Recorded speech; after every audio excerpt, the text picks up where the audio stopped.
welcome back to the Be More podcast, where we inspire you to be a little bit more of every role within the Salesforce ecosystem and beyond.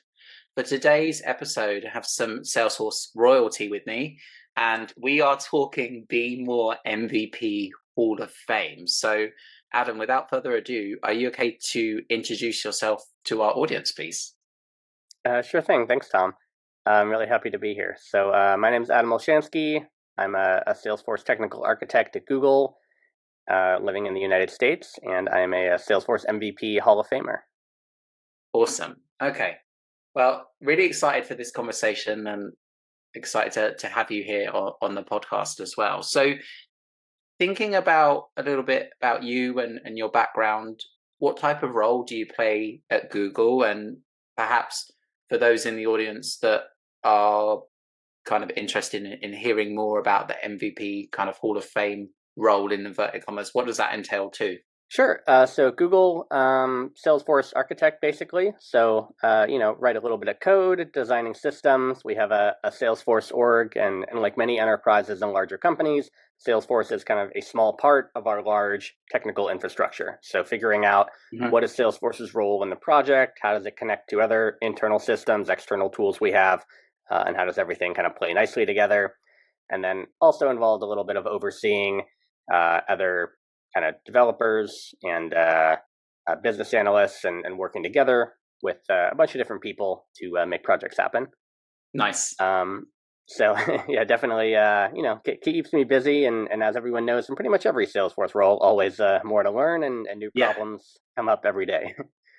Salesforce MVP Hall of Fame. So for those that aren't aware, many people have heard of Salesforce MVPs. They're recognized by the Salesforce community team for non-Salesforce employees who are kind of doing a bunch of different things in the community, specifically around leadership, generosity, and expertise. And when you get recognized as an MVP, you have to get renewed every year. If you get renewed, I don't think it has to be consecutive, but at some point over your career, if you get renewed for 5 years, then they kind of graduate you to Salesforce MVP Hall of Famer, where you're no longer an active MVP, but you still get to maintain a lot of the perks without the pressure of being renewed. And you also kind of give way for the next round and the next group of people who are kind of up and coming. And so I think it's kind of a great opportunity, one, as a recognition thing, but also kind of permission to, things come and go in your life and you're involved in different things at different points. And it's kind of an opportunity for people who really want to dive into it without the same people having to continuously have that pressure of being involved. So I think it's a win-win for everyone. Yeah. Okay, awesome. Well, that sounds great. And in your role as somebody in the Hall of Fame, how do you interact with other roles? Yeah, so I think a lot of MVP Hall of Famers, it kind of runs the gamut for sure. Some people are just as active as they were when they were an active MVP. Some people, maybe like me, give themselves a little permission to be a little more scrutinous on what opportunities they're saying yes to and what they want to get involved in. Yeah. A lot of us, I think, are doing these things not for any specific reason, but just because we enjoy doing them, enjoy helping people, enjoy talking about Salesforce in our free time, and enjoy presenting. And so definitely continue doing that. So I still try to, present at different conferences, volunteer with groups like Rad Women, attend different events and take advantage of opportunities as they come up, but also maybe a little less pressure to say yes to all the things, and maybe not quite as involved as I used to be. But again, it ebbs and flows, as does life. Sometimes you have more time, sometimes you have less. And so I try to stay involved, maybe not quite as much as I used to be as an active MVP. Yeah. Okay. Awesome. Well, that sounds great, and I certainly see you around the Salesforce community speaking at various events about different things. So that's great to see you still being active, involved, and giving back to the community is awesome. So, thinking about this, and maybe there's perhaps kind of two prongs to this question now. Perhaps a version of when you were an MVP, and then a version of when you were in the Hall of Fame. But how do you fit this role and these responsibilities amongst the day job, right? Yeah, so I think I would say as an MVP, it was definitely a balance because you Mm. want to obviously make sure you're doing your work for your day job, but you also want to do all the MVP things or different things for the community. And sometimes, there were definitely instances where maybe there was something I wasn't that interested in, but I wanted to make sure I had more, credentials to boost my candidacy for the next year. Yeah. Whereas now, maybe I'll prioritize the work thing, or I'll prioritize just sitting on the couch and watching Netflix instead. So Yeah. it kind of depends on on what it is. But a lot of these things are because I enjoy them. So I still enjoy giving presentations. I still enjoy meeting with people in the community. I still enjoy volunteering, and so I do try to stay involved with a lot of those groups. But I Hmm. think for everyone, it kind of depends, and like I said, kind of ebbs and flows. There are months where I'll agree to 3 presentations in a week, and then maybe I'll Yeah. take a few months off and do nothing. So a little more Yeah. freedom to do that.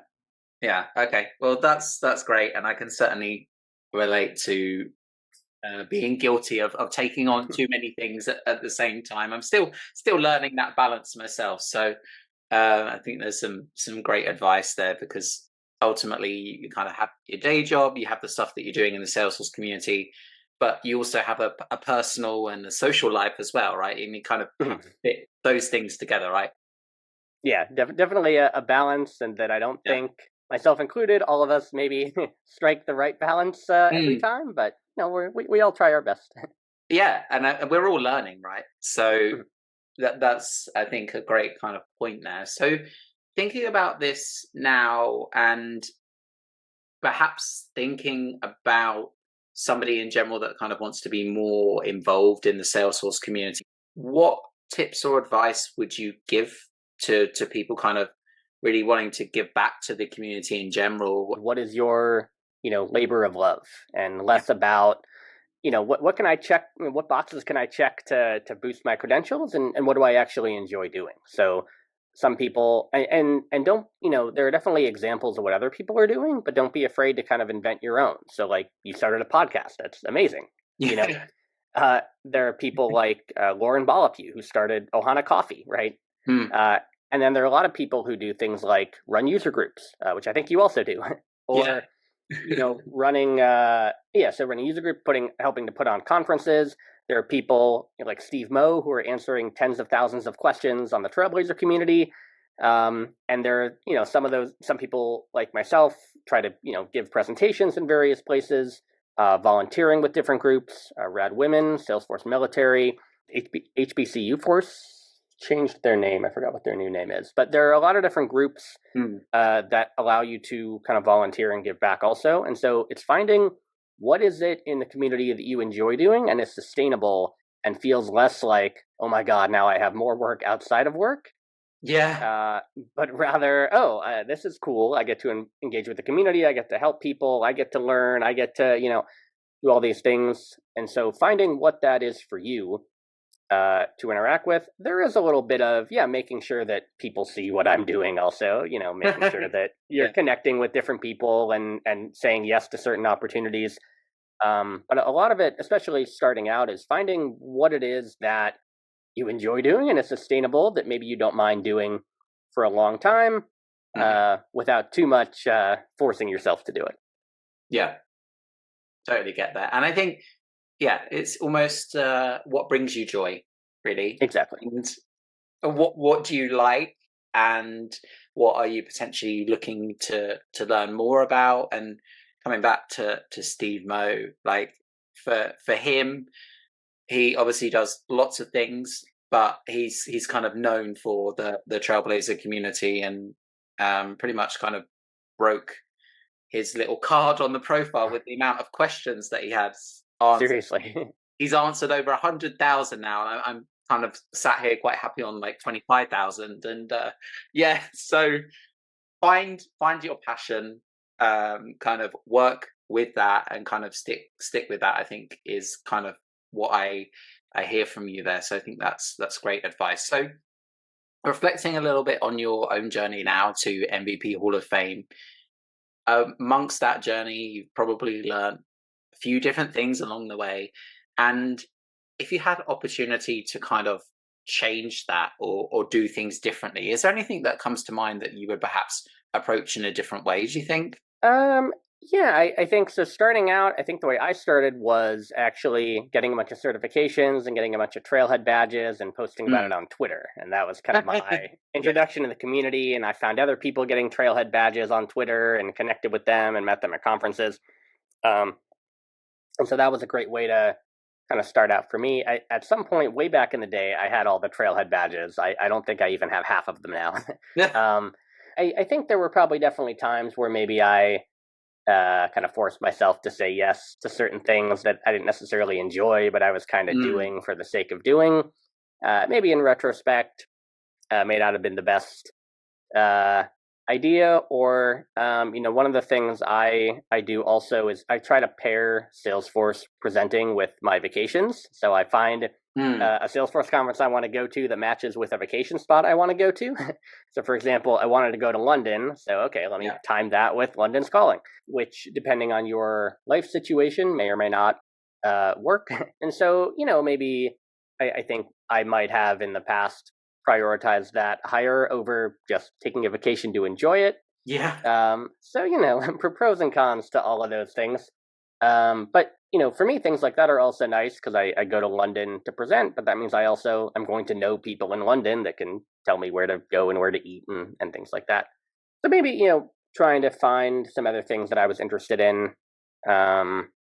At the beginning, I definitely, as an introvert, maybe don't do as much networking and connecting as I probably should. So going to different events and trying to really force myself to talk to a Yeah. couple people at each event, introduce myself, um, might have also been helpful. So I think there are definitely some things that I maybe would have approached a little bit differently in retrospect. But again, like you said, we're all learning along Yeah. the way and trying to do the best we can. Yeah. Okay. I think that's great sound advice. And maybe just a curiosity thing now, but do you often get people that come up to you at events and they talk to you because they know who you are and you kind of maybe never met them or interacted with them before? Does that happen to you? It does, and I'm actually very happy that it does because I'm not Mm. very good about approaching people myself.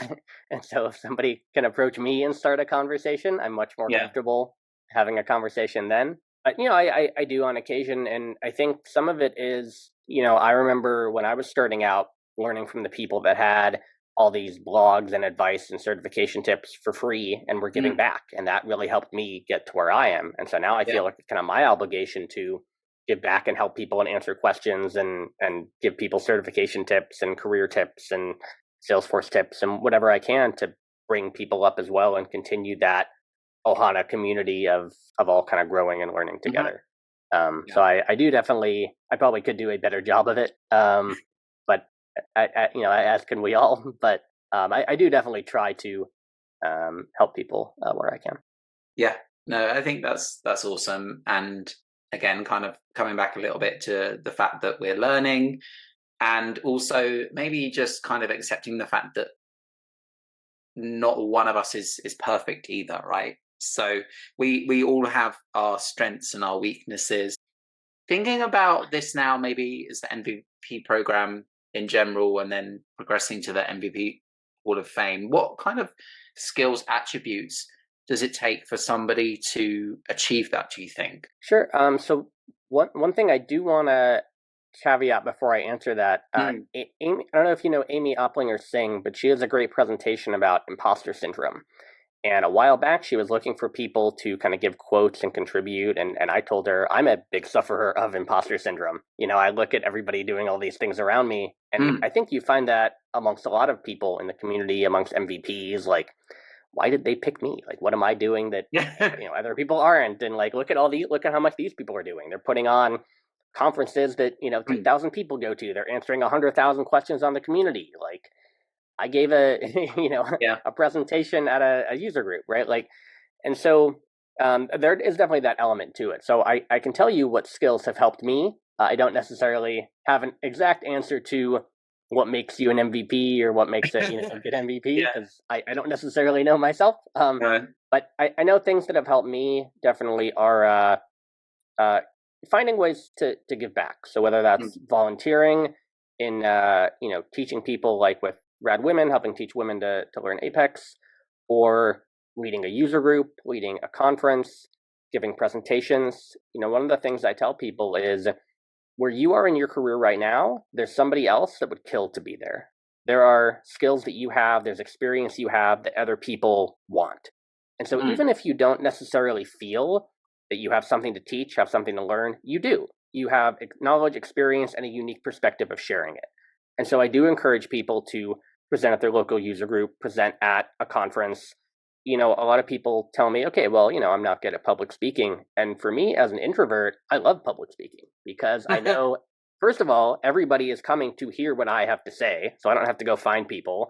I'm speaking, so I'm not going to be interrupted. I don't have to worry about talking over anybody. And I get to say whatever I want to say for as long as I want to say it. Yeah. And so for me, I think about that a little from that perspective. But if you're not good at public speaking or don't like public speaking or don't want to public speak, again, there are different ways of volunteering, giving back, right?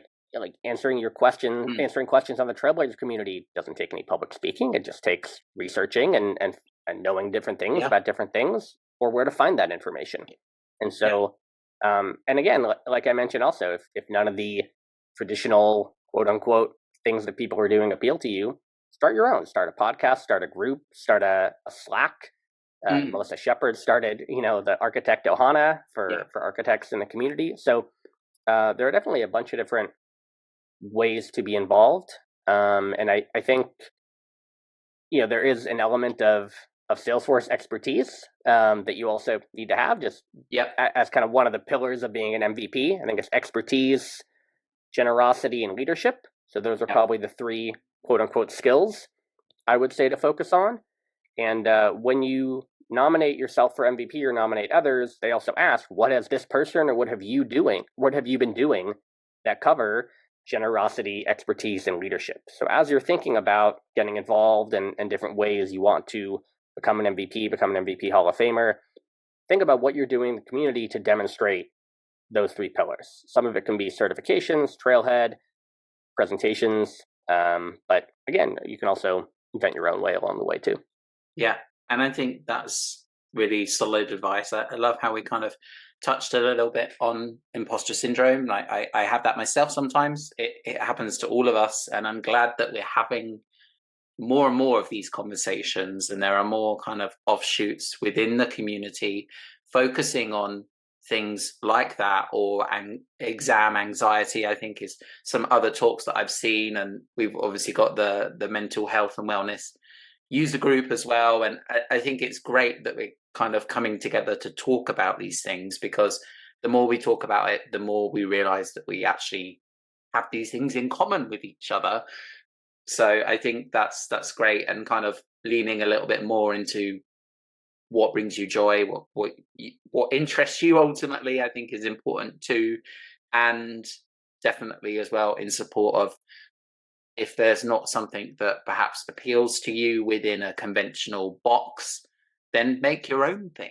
Do your own thing. Like the community's open to that as well. So I think those are great kind of tidbits there. Just to piggyback off of that, I think one of the reasons people like us have imposter syndrome is we know how much there is that we don't know, right? The Salesforce community and Salesforce ecosystem is so big now. There will be people who get named MVPs that are doing so many things that I've never heard of or never participated in. There are people, completely rocking it in the nonprofit industry and the partner industry that I just don't interact with that are doing incredible things. And so just because you're not, don't feel the pressure to have to do all the things. You're never going to do all the things or know all the things. No. But finding your niche and where you can help out and where you can make the most impact, I think is something else to consider. Yeah. And I think that kind of comes back to, I like that word, impact. Making the impact and understanding kind of what type of people you can reach, what type of people you can inspire, and ultimately doing something that you have passion about, because then that will come across in what you're doing and how you're doing it. So yeah, I think that's really great advice there. So thinking about this now, kind of a little bit of reflection really, but is there kind of a common misconception or a myth or some kind of thing that people assume, okay, just because you're in the MVP Hall of Fame, you meet this, I don't know, definition or do this thing. Like, is there something that you'd like to kind of clarify or kind of demyth for the community about what it takes to be in the MVP Hall of Fame? Sure. I think I touched on a little bit of this before. A lot of us don't know why we were named MVPs to begin with. And so I think maybe there's this assumption that we're doing all the things or know all the things, and that's just blatantly not true. I remember I was in an interview once, and I got the Service Cloud consultant certifications in like 2015 when Service Cloud was a lot smaller than it is right now. Yeah. And so somebody's interviewing me and is like, "Oh, you have the Service Cloud certification. You'll definitely know this." And they asked me some very obscure question about like omni-channel or something like that, and like had just come out that I don't work with on a regular basis. And so, especially as the platform has changed and the ecosystem has grown, right? It's it's not just Salesforce anymore. It's Salesforce and Slack and MuleSoft and there's all the industries. And so we definitely don't know all the things. We're definitely not doing all the things. A lot of us don't know why we're here. A lot of us have imposter syndrome. And at the end of the day, we're all people, like we talked about, balancing our work life with our community life, with our personal life, and we're not always striking the right balance, and we're all also learning and also in awe of some of the other MVPs. I definitely, even as an MVP, will go, "Oh my God, it's Steve Moe." Right? Yeah. And so I think there are definitely things like that that maybe don't come across when you see someone have the MVP title. But at the end of the day, we're all part of the community. And I hope at least the grand majority of us are open to helping others and inviting others in, even if we're not great at making the initial approach. Yeah. Well, we all have strengths, weaknesses, and I think there are some real rock stars and amazing people in the ecosystem. And I think there are some people that are helping to bridge the gap or divide that there once was between different Salesforce products like Slack, MuleSoft, Tableau, and obviously the list could go on. Like, for example, Melissa Shepherd and all of the work that she's doing in the MuleSoft arena. I spoke to her a couple of episodes ago now about what it takes to be a MuleSoft ambassador. So there are so many different ways to kind of get involved and bring yourself joy and bring others joy. And at the same time, perhaps like behind the cloak a little bit, we are all human. We have emotions. We have feelings. We perhaps all suffer with imposter syndrome, and there's perhaps kind of strengths and weaknesses that different people have. And I think it's useful to just remember that,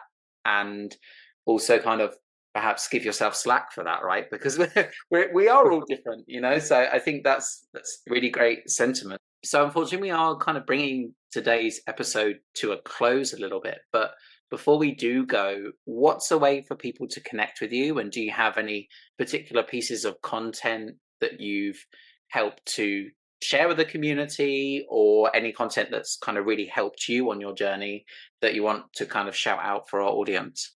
Sure, yeah. So definitely people can connect with me on Twitter, or whatever Twitter's called these days, at Adam17AMO. Feel free to connect with me on LinkedIn also. I try to post more Salesforce community things on LinkedIn, and maybe more silly things on Twitter. So those are definitely good places to connect. I have a blog that I don't update that regularly, adamtoarchitect.com, about my journey to become an architect. And then another thing, a shameless plug while I have the opportunity. Yeah. So first off, I guess resources that have helped me. My coworker David Liu has a great blog, sfdc99.com, for helping to get certified. And then I'm really passionate about teaching people how to code on Salesforce, teaching people Apex. And so I have a bunch of Pluralsight courses to help specifically studying for the Platform Developer 1 trial. I'm not a big fan of paying for content. And so I do have a 10-day free trial code, which you can access at bit.ly/AO free trial. And that will at least get you 10 days of free access to that content.